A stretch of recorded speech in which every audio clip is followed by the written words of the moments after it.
I have only one request to the Russian government. If another missile or aircraft enters our space without permission, deliberately or by mistake, and gets shot down and the wreckage falls on NATO territory, please don't come here to whine about it.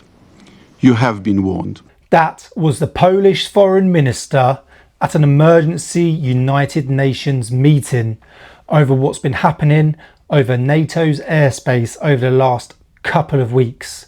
You've had incursions over Poland where they've had to close airports where around 19 to 23 drones entered Polish airspace. About 3 to 4 were shot down. You then had the same happen in Romania.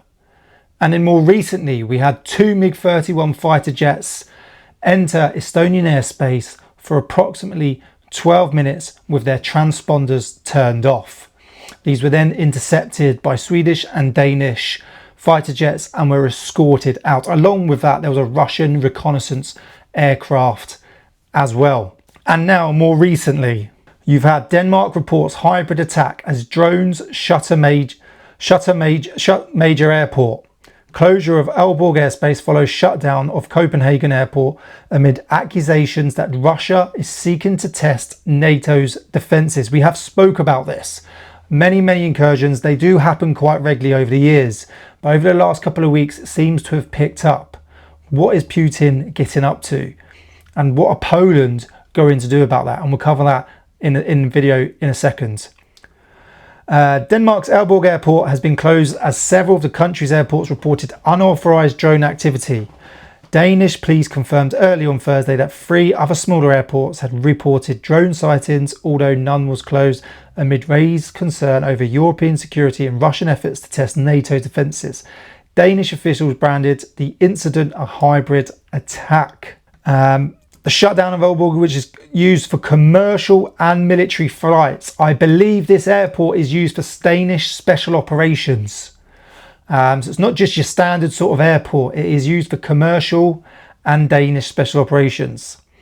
Recent incidents involving drone and aircraft over Estonia, Polish and Romania airspace have led to accusations that Russia is testing NATO's defences. United States President Donald Trump suggested on Tuesday that NATO countries should shoot down Russian aircraft in their airspace. So Trump has come out and said this. And that is what Poland are saying now, and they're telling Russia not to cry about it. What you've got though is you've got Russia coming back. They're not really accepting responsibility, but they're not outright denying it.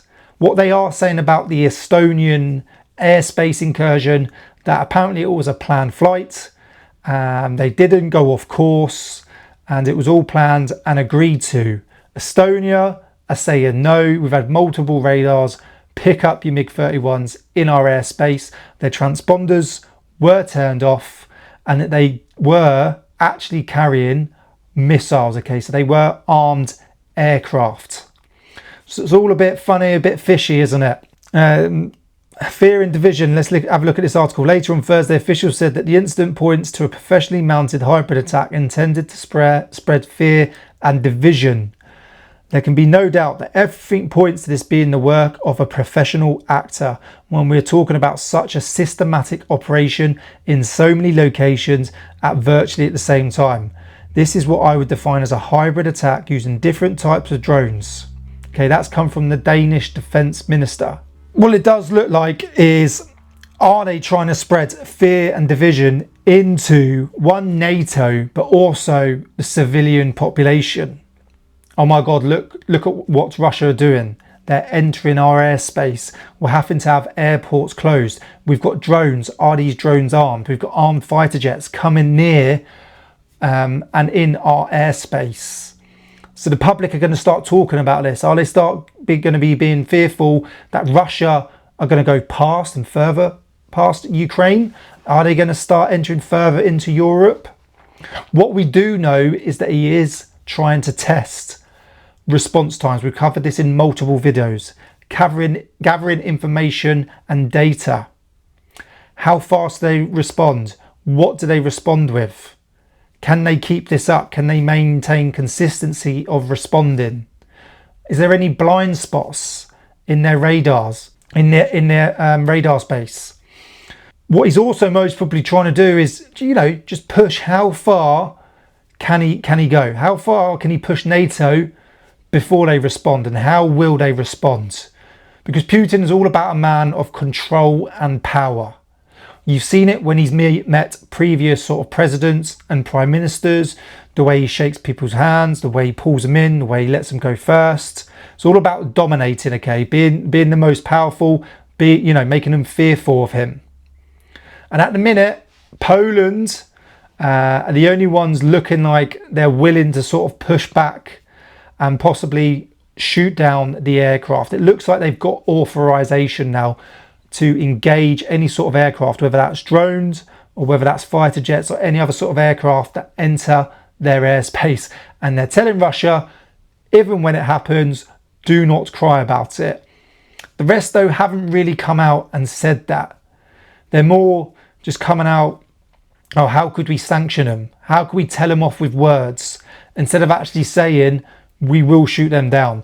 US are actually sort of staying out of it. They're not really getting involved. They're saying Europe need to be able to do this themselves. But he is telling Europe and NATO allies to shoot down any sort of aircraft that make any incursions, that do keep creeping into NATO's airspace. Will Poland actually shoot them down? I possibly think so. I reckon they will. What will the rest of NATO do? I don't quite think they're ready at the stage of saying we're going to shoot them down, and I don't think they're actually going to carry it out. What does this show Putin? That we're weak, okay? That you can come inside our airspace with armed aircraft, with drones. You can shut down our airports. You can make our public and civilian population feel fearful. And all we're going to do is tear you off and maybe put some more sanctions on you and your billionaires in your country. That just shows that he's got power over them because they're fearful of responding. They're fearful of what Putin's retaliation might be. Putin did it to Turkey a few years ago. Aircraft don't fly over Turkish airspace anymore. I'd love to know your thoughts on this, so please do comment below. But it looks like Poland have had enough. They seem to have a stronger stance on everything. When it comes to immigration in their country, they're really strong on it.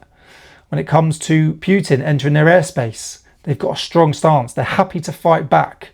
The rest of NATO at the minute seem a little bit fearful, and that is the worrying part. I'd love to know your thoughts, so please do comment below. Please don't forget to subscribe, turn the notifications bell on, and I'll see you soon. Thanks for watching.